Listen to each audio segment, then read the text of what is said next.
It is Sir Malcolm Rifkind, who is, as I say, former Foreign Secretary, former Defence Secretary, but also, interestingly and importantly, in terms of what folk are being told and know, you were the chair of the Intelligence and Security Committee of Parliament. Mm-hmm. So there's a lot that's known that we don't know, and you could argue quite rightly so. But in your view, do you agree that the cyber and the false flag war is already underway?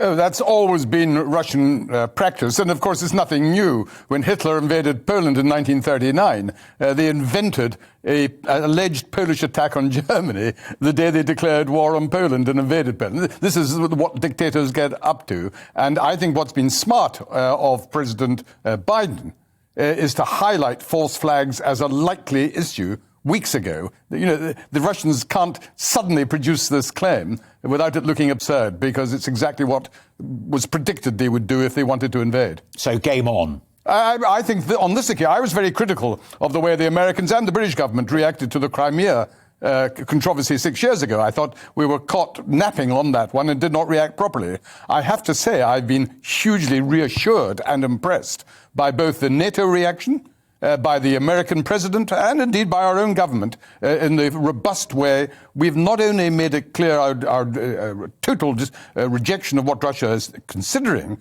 but gone into unprecedented detail as to what the reaction and response will be, including something you haven't mentioned yet in this program, which is that if Ukraine was invaded and wholly or partially occupied, the United States, the United Kingdom, other countries would give active military help, not troops, but military equipment to Ukraine, which has already started over the last couple of weeks. I take that point completely, and let me play devil's advocate to it, in a sense, because Ukraine's President Zelensky was clear yesterday, quotes, "We fight even if on our own. We won't be the buffer between NATO and Russia. So we won't fight in Ukraine, but we might provide yet more weaponry for his army to see off the Russians." Over the last few weeks, I've been doubtful, and I still remain doubtful, that Putin is actually going to invade Ukraine with all the military forces he's put together. But it's becoming seriously questionable whether that might be his intent.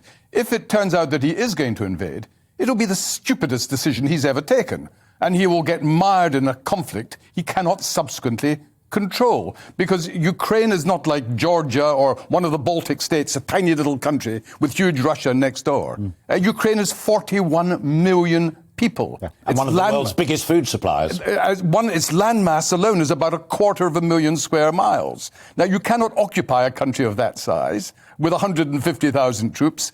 And in any event, Ukrainians 6 years ago had an army of about 12 to 15,000. Today they have an army of over 100,000. It doesn't mean they would defeat the Russians, but it would be a long, bloody war, and the people of Russia would not thank Putin, and he knows that. Heavy pounding. He's not a lunatic. No, quite he's so. Cruel and cunning, and I hope and I suspect we're still going to avoid a full-scale war.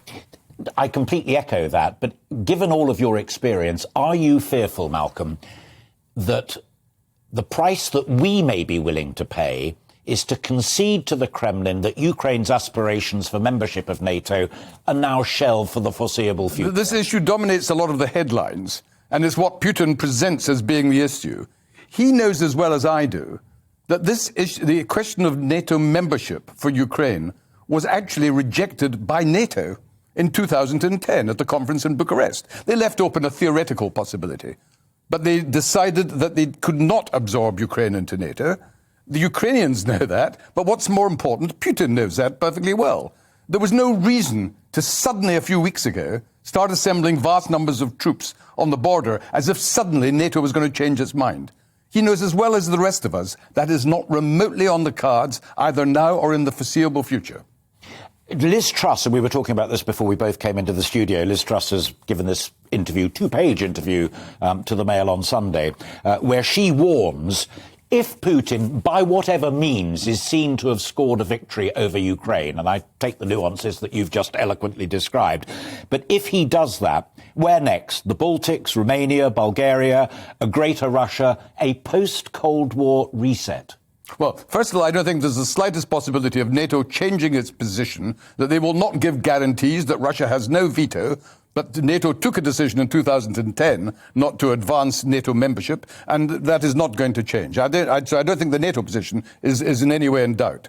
What is being speculated upon, after some rumors that came out of Kiev, was whether President Zelensky might actually say to the Russians, look, although we continue to aspire to membership of NATO, there's no prospect of it in the next 10, 20, 30 years, something of that kind. Now, if he said that, it wouldn't change the reality one iota.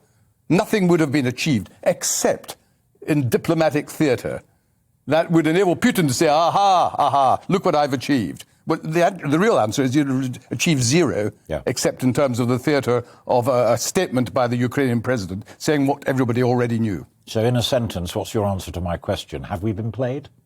I thought there was a risk of that. No, quite the other way around. I think when Putin... Remember, the timing of this crisis is no coincidence.